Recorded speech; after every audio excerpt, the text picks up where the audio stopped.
വേണ്ട സാർ, അവരെ ഡിസ്റ്റർബ് ചെയ്യണ്ട. എന്തായി ഡോക്ടർ?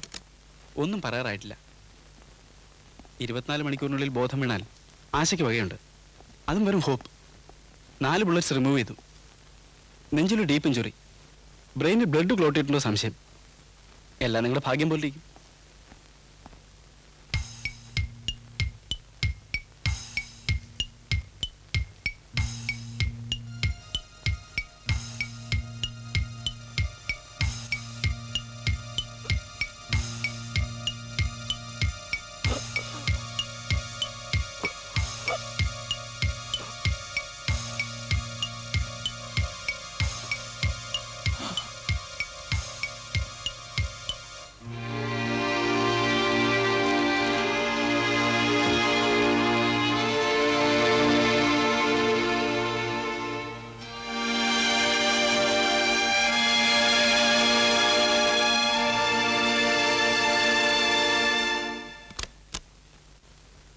Doctor, അരവിന്ദേട്ടന്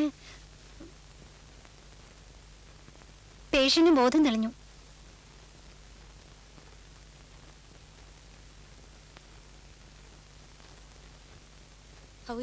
improve doctor.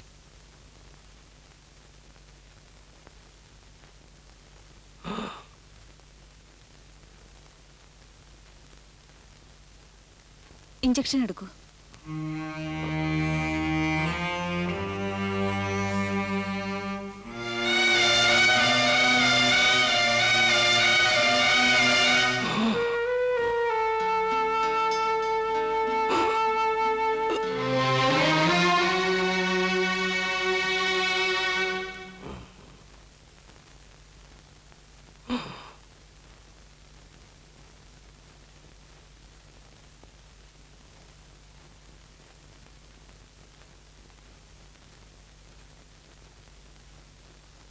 കൊച്ചമ്മേ, മണി 6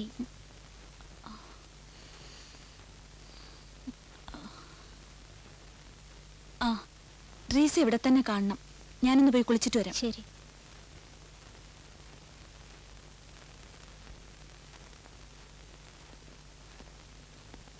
good morning doctor. Good morning. ബോധം തെളിഞ്ഞു അല്ലേ?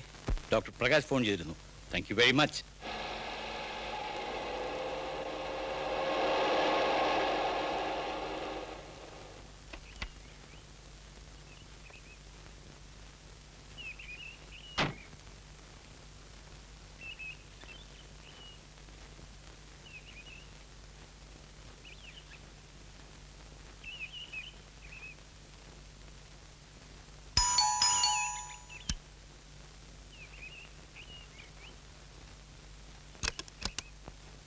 ആരാ നണിയമ്മ വെളിയില്?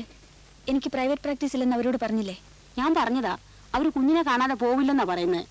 അവർ ദൂരെ എങ്ങാണ്ടെന്ന് വരിക. വിളിക്ക്. ദേ വിളിക്കുന്നു.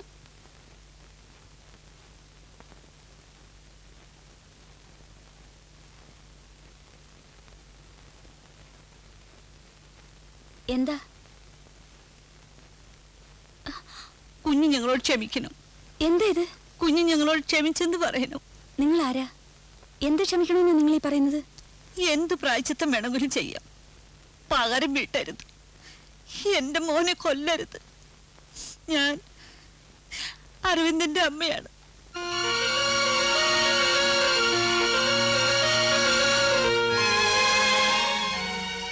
അവന്റെ ജീവനിപ്പോ കുഞ്ഞിന്റെ കയ്യില. കൊല്ലണമെങ്കിൽ കൊല്ലാം. ചോദിക്കാനും പറയാനും ആരുമില്ല, ദൈവമല്ലാതെ.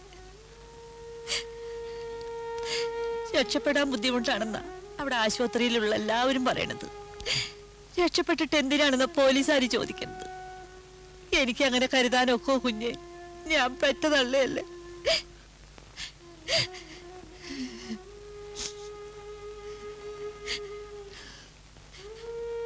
തൂക്കാൻ കൊണ്ടുപോണതിന് മുമ്പ് നല്ല ജീവനോടെ എനിക്ക് അവനൊന്ന് കാണണം, സംസാരിക്കണം. അവനും എന്നോട് എന്തെങ്കിലുമൊക്കെ പറയാൻ കാണും. എനിക്കെല്ലാം അറിയാം കുഞ്ഞ്. മറക്കണമെന്നും പൊറുക്കണമെന്നും കുഞ്ഞിനോട് പറഞ്ഞ അത് തന്നെ ഒരു തെറ്റല്ലേ? പഠിപ്പും വിവരവും ഇല്ലെങ്കിലും ഒരു എറുമ്പിനെ പോലും കൊല്ലാത്തവനായിരുന്നു എൻ്റെ അരവിന്ദ്. പക്ഷേ അവസാനം അവൻ ചെയ്തത് ആരും ക്ഷമിക്കാത്ത കുറ്റമായിരുന്നു. എന്നാലും എനിക്കെന്റെ മോനെ ഉപേക്ഷിക്കാൻ പറ്റുമോ? കുഞ്ഞിന്റെ അമ്മ പറയുന്നത് കരുതിയാ മതി. എന്റെ മോനെ രക്ഷിക്കണം കുഞ്ഞെ.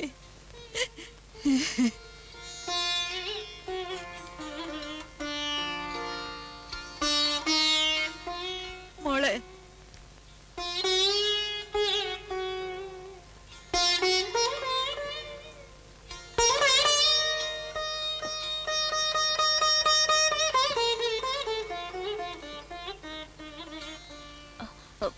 എന്താ ഇതൊക്കെ? ഞങ്ങളുടെ ഒരു സന്തോഷത്തിന് വേണ്ടിയാ. വേണ്ട വേണ്ട. അയ്യോ, അങ്ങനെ പറയല്ല കുഞ്ഞ്. ദൈവത്തെ ഓർത്തത് വാങ്ങണം. ഇപ്പൊ ചെന്ന ഒരു ബസ്സുണ്ട്, ഞങ്ങൾ ഇറങ്ങട്ടെ. വാ മോളെ.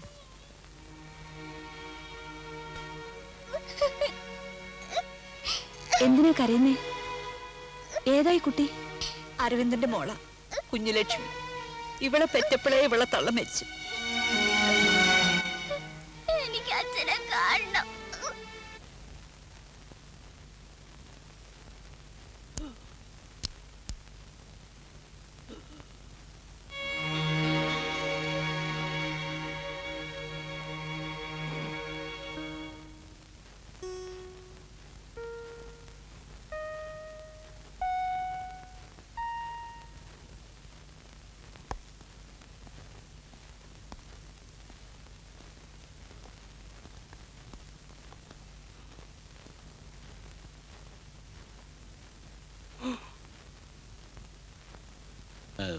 ഇപ്പോഴെങ്ങനെ ഇരിക്കുന്നു?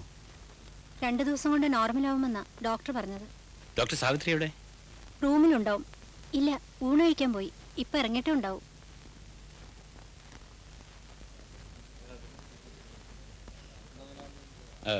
ഡോക്ടർ സാവിത്രി, ഞാൻ ക്വാർട്ടേഴ്സിലേക്ക് വരാൻ ആ, തുടങ്ങിയായിരുന്നു. അരവിന്ദനെ കണ്ടില്ലേ? കണ്ടു. അത് പറയാൻ വേണ്ടി തന്നെയാ. എങ്ങനെ നന്ദി പറയണമെന്ന് എനിക്കറിയില്ല. അടുത്ത ജൂണിൽ പെൻഷൻ. അതിനു മുൻപ് ഇങ്ങനൊരു ബാഡ് റിമാർക്ക് കൂടി പിരിഞ്ഞു പോകുന്നോർത്ത വിഷമം. ഈ വയ്യാവയിൽ എങ്ങനെയൊന്നും നടക്കാറായാൽ എടുത്ത് അകത്തിടണം. പിന്നെ സർക്കാർ തൂക്കിക്കൊല്ലോ തല്ലിക്കൊല്ലോ എന്ത് വേണേ ചെയ്തിട്ട് എന്റെ തല ഒഴിഞ്ഞു കിട്ടുമല്ലോ.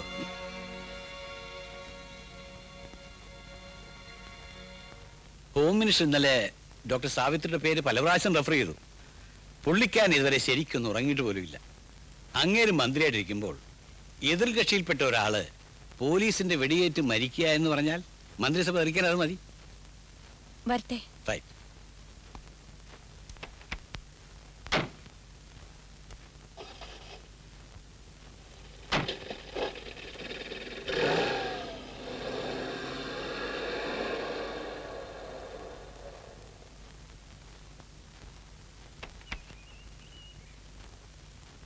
ആ, രാജു എപ്പോ വന്നു? കുറെ നേരമായി. അമ്മാവനകത്തുണ്ട്. ചായ. അവിടെ വച്ചേക്കൂ. അമ്മാവൻ എപ്പോ വന്നു? ഒറ്റയ്ക്കാണോ? രാവിലെ വന്നതാ. അയ്യോ, ആരെങ്കിലും ഹോസ്പിറ്റലിലേക്ക് പറഞ്ഞയച്ചാൽ മതിയായിരുന്നല്ലോ. തേച്ചു കുളിപ്പിക്കും തേവാരവും കഴിയട്ടെ എന്ന് വെച്ചു. എന്താ നിന്റെ ഉദ്ദേശം? ചോദിച്ചത് കേട്ടില്ലേടി? നീ എന്ത് ഭാവിച്ചോണ്ടാണെന്ന്? തന്തയെ കൊന്നെ തേച്ചു കുളിപ്പിച്ചോളാന്ന് നീ ആരോടെങ്കിലും ഏറ്റിട്ടുണ്ടോ? അവൻ നിന്റെ ആരാടി? അരവിന്ദൻ. എന്റെ ആരാ? ആരുമല്ല. ഞാൻ എന്റെ ജോലി ചെയ്യുന്നു. പരിക്കേറ്റ് എന്റെ മുമ്പിൽ വന്ന ഒരു പേഷ്യന്റ്, ഒരു ഹ്യൂമൻ ലൈഫ്. വേണമെന്നും വേണ്ട. നീ ഹ്യൂമൻ ലൈഫ് സേവ് ചെയ്തിട്ടുണ്ട് അവിടെ കഞ്ഞുവെക്കാൻ. മതി ഇതിന്റെ ജോലി. ഇന്ന് ഈ ജോലി രാജിവെക്കണം. അവൾക്ക് സേവ് ചെയ്യാൻ കണ്ടൊരു ലൈഫ്. പത്രത്തിൽ ഞാൻ വായിച്ചു. അരവിന്ദന്റെ നെഞ്ചിലേറ്റ ആഴത്തിലുള്ള മുറിവ് 5 മണിക്കൂർ സമയം എടുത്താണ് ഡോക്ടർ സാവിത്രി തുന്നിക്കെട്ടിയത്. ആ മുറിവ് നിന്റെ തറവാട്ട് പോയാ. കണ്ടാൽ കണ്ടയിടത്ത് വെച്ച് കൊന്നുകളഞ്ഞേക്കാൻ ഞാൻ ആളയക്കുന്നത് കണ്ടതല്ലേ നീ? അവന്റെയൊക്കെ മുഖത്ത് ഞാൻ ഇനി അങ്ങനെ നോക്കി. മതി എന്റെ ജോലി. ലീഗൽ പ്രശ്നങ്ങൾ വല്ലതും ഉണ്ടായാൽ ഞാൻ നോക്കോളാം. കെട്ടിപ്പോഞ്ഞെടുക്കണിയെല്ലാം. അമ്മാവാ, ഉണ്ണി അടുത്താഴ്ച വരും. അവനെയൊന്നും അറിയണ്ട. പറഞ്ഞു കേട്ടില്ലേ? എന്താ നോക്കി നിൽക്കുന്നേ?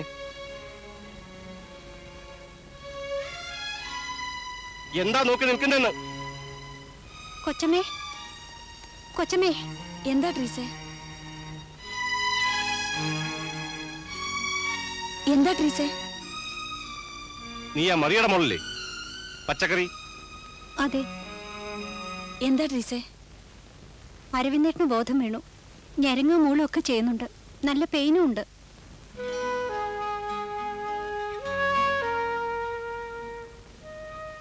ഡോക്ടർ പ്രകാശ് ഇല്ലേ അവിടെ? ഡോക്ടർ പറഞ്ഞത് കൊച്ചമ്മയെ വിളിക്കാൻ. അമ്മാവനിരിക്കൂ, ഞാൻ പോയിട്ട് വരാം. അമ്മാവാ, അമ്മാവാ. വണ്ടി എടുക്കടാ. അമ്മാവാ.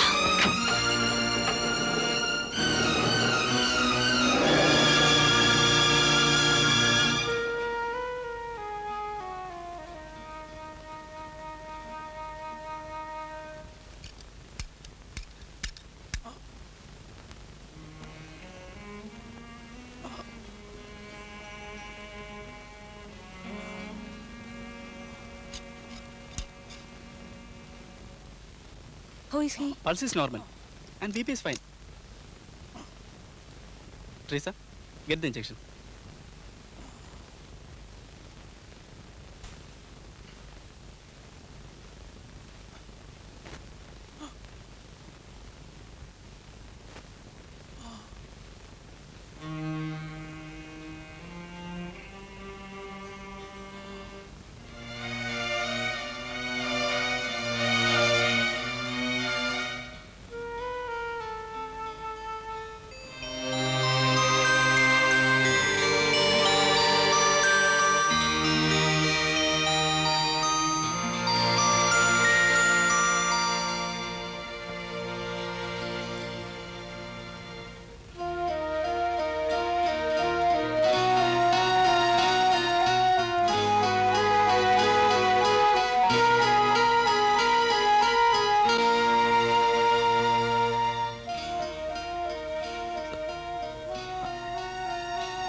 സംസാരിക്കണ്ട, കിടന്നോളൂ.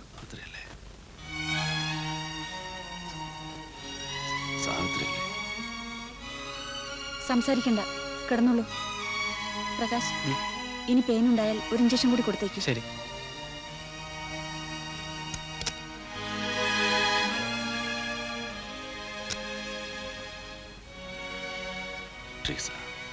അരവിന്ദേട്ടൻ എന്താ പറയാൻ വന്നേ? സാവിത്രി അല്ലേ? അതെ.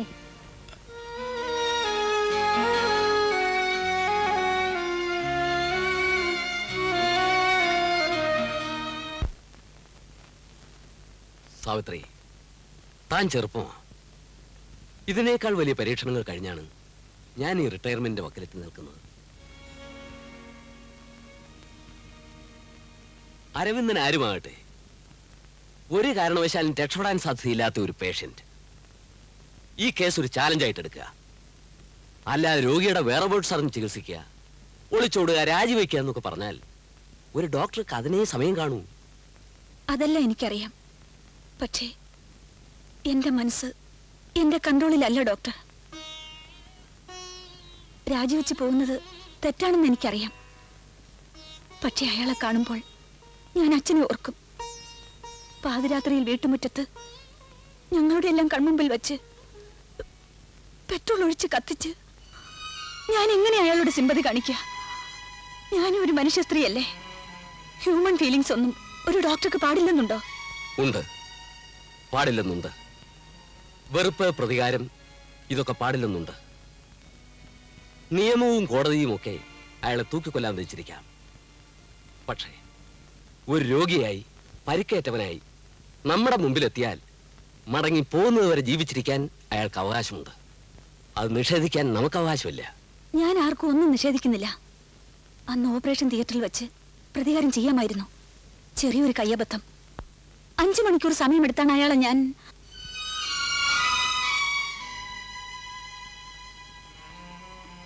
ഇനി എനിക്ക് വയ്യ. അച്ഛന്റെ ആത്മാവ് ക്ഷമിക്കില്ല. ജീവിച്ചിരിക്കുന്ന എന്റെ ബന്ധുക്കൾ ക്ഷമിക്കില്ല. സാർ, ഞാൻ പോകും. ലീവ് ക്യാൻസൽ ചെയ്ത് 1 മാസത്തേക്ക് സാറിന് വരണം. അപ്പോഴേക്കും അയാൾ പോകും. പിന്നെ ഞാൻ മടങ്ങി വരാം. സാർ, കാപ്പി എടുത്തു വെച്ചു.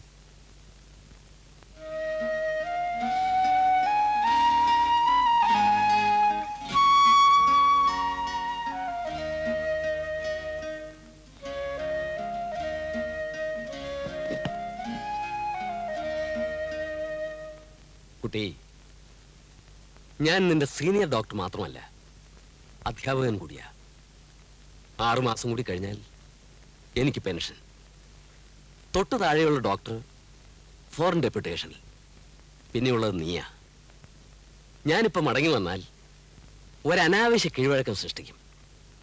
ഞാൻ വരുന്നുമില്ല, നീ പോകുന്നുമില്ല.